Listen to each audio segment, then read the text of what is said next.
quando não tem concorrência, as empresas se acomodam e tendem a não respeitar o consumidor. A gente vê isso nos casos de telefonia, nos casos de operadora de TV a cabo, em outros setores também.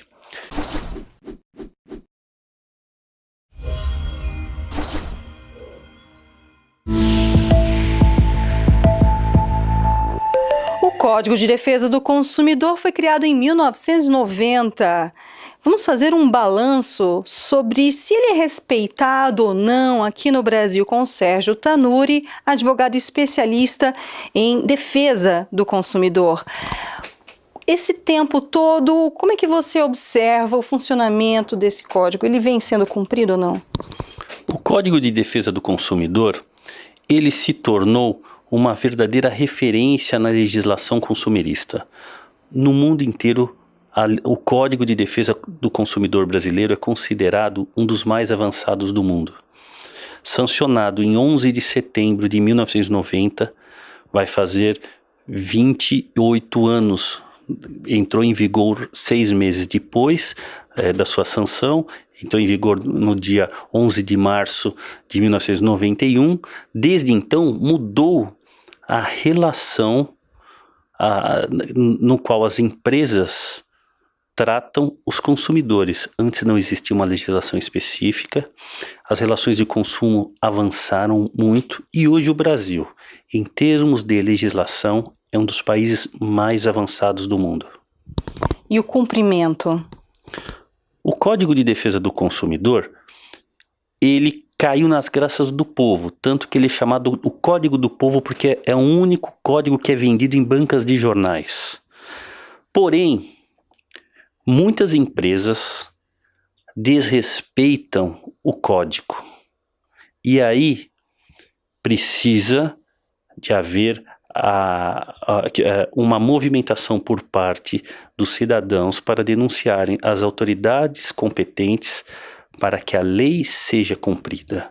O que falta para o código é que o povo brasileiro, os milhões de consumidores brasileiros saibam mais dos seus direitos, daquilo que está garantido nos 119 artigos do Código de Defesa do Consumidor brasileiro, para que, diante de uma prática abusiva, diante de um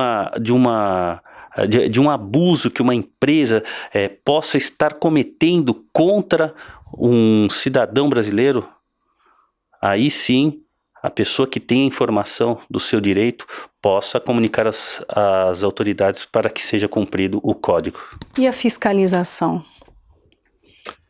A fiscalização no Brasil depende de provocação dos cidadãos irem até as agências reguladoras, no caso de serviços públicos, como, por exemplo, a Agência Nacional de Energia Elétrica, a Anvisa, Agência de Vigilância Sanitária, a ANAC, Agência Nacional de Aviação Civil, para que essas autoridades federais possam fiscalizar e multar aquelas pessoas que atuam em determinadas áreas.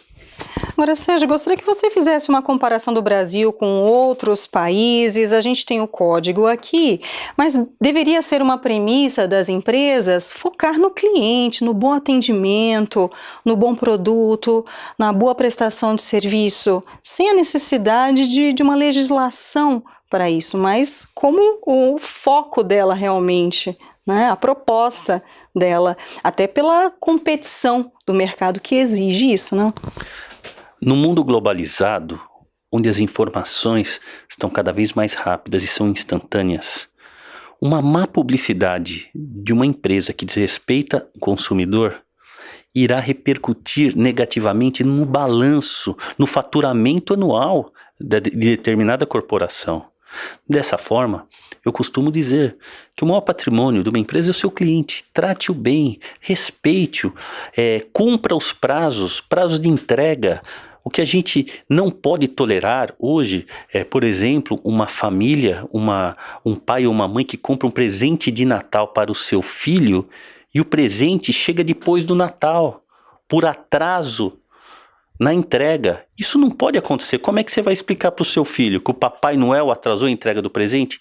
Esse tipo de coisa não pode acontecer mais. Desrespeito aos consumidores causam prejuízos para as corporações. Serviços de saque, como é que você avalia? Eles estão funcionando bem? Houve melhorias? Os serviços de atendimento ao cliente precisam ser melhorados, porque apesar de, ao longo dos anos, desde a implantação do Código de Defesa do Consumidor, as empresas estarem disponibilizando esse canal de atendimento, o que acontece é que muitas vezes não tem resposta. As empresas ficam sem respostas. Ou pior, aqui no Brasil é muito fácil você contratar um serviço de telefonia, um serviço de TV a cabo. Agora, na hora que dá um problema, na hora de cancelamento de um produto, você passa por minutos, horas de espera para registrar a sua reclamação. Isso não pode acontecer. Aqui no Brasil a gente tem as agências reguladoras, até às vezes muito criticadas. Como é que você vê a necessidade disso? Onera o país? Sendo que o bom serviço, a boa prestação de serviço deveria, sim, ser muito natural no mercado, né? As agências reguladoras servem para ver se aquelas normas, decretos, toda a legislação consumerista está sendo aplicada.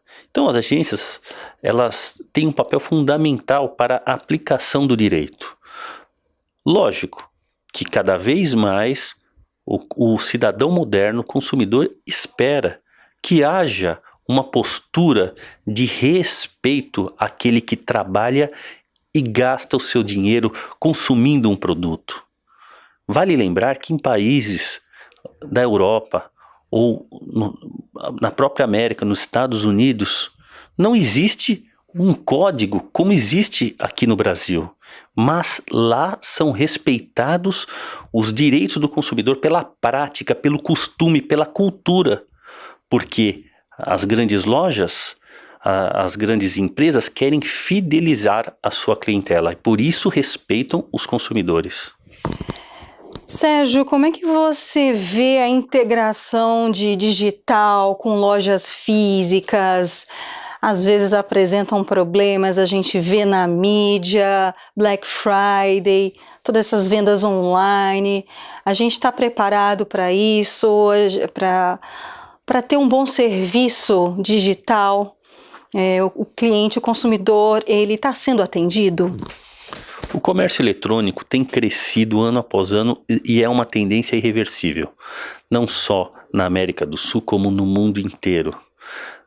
Lógico, se cresce cada vez mais o número de transações eletrônicas, vai crescer também o número de reclamações. O que a gente tem que ficar alerta, enquanto cidadão, enquanto consumidor, é saber exigir os seus direitos.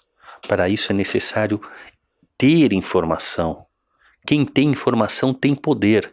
Quem tem informação que pode, por exemplo, devolver um produto que você comprou num site, se não for como estava exibido lá, vai deixar de exercer o direito de arrependimento da compra. Então, a pessoa que tem a informação tem o poder. Isso é muito importante para o consumidor. Como é que você avalia o truste, o monopólio em diferentes segmentos aqui no Brasil?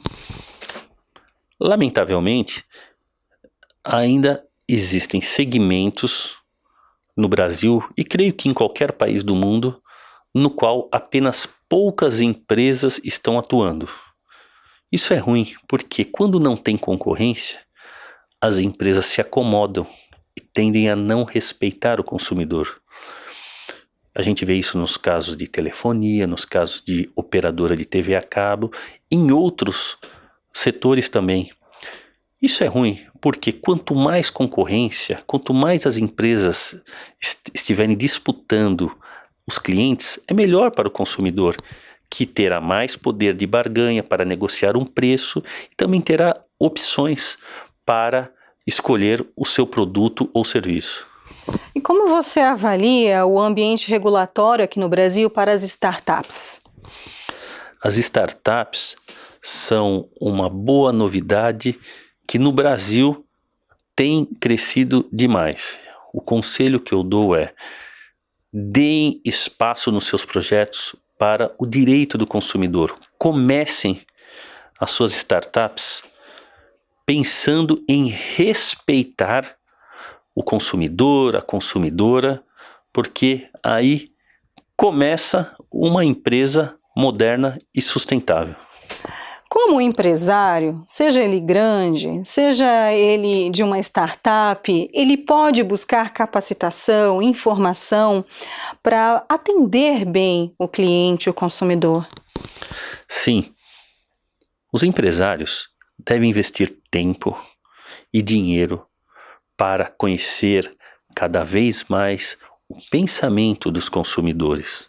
Porque hoje o que a gente vê, os empresários querendo apenas fazer pesquisas para recolher dados de consumo, tratando os consumidores como números estatísticos, quando na verdade você tem que mexer com o coração do consumidor, porque a maioria das compras são por impulso. Quem está diante da tela de um computador escolhendo um presente para a mãe no Dia das Mães, um presente para o pai no Dia dos Pais, muitas vezes é levado pelo impulso. As empresas devem focar no consumidor enquanto pessoas, respeitando-os como seres humanos. E do outro lado, do consumidor, sabe? Há o livrinho, o código, mas existe uma maneira talvez mais didática de buscar informação, de obter orientação? Com a internet está cada vez mais fácil as pessoas buscarem informações. Então, as pessoas que querem ter maior poder de barganha e fazer com que o seu dinheiro valha mais, deve pesquisar produtos, preços, pesquisar formas de pagamento, pesquisar se determinado site tem credibilidade ou não. Então, a internet é uma forma que as pessoas podem buscar pesquisas e também conhecer os seus direitos do consumidor. Lá tem à disposição de qualquer pessoa interessada e com vontade de aprender os seus direitos do consumidor. Sérgio Tanuri, muito obrigada pela sua primeira participação aqui com a gente na Ducascope TV. Foi um prazer estar falando com um público tão qualificado. Muito obrigada. Luciene Miranda para a Ducascope TV.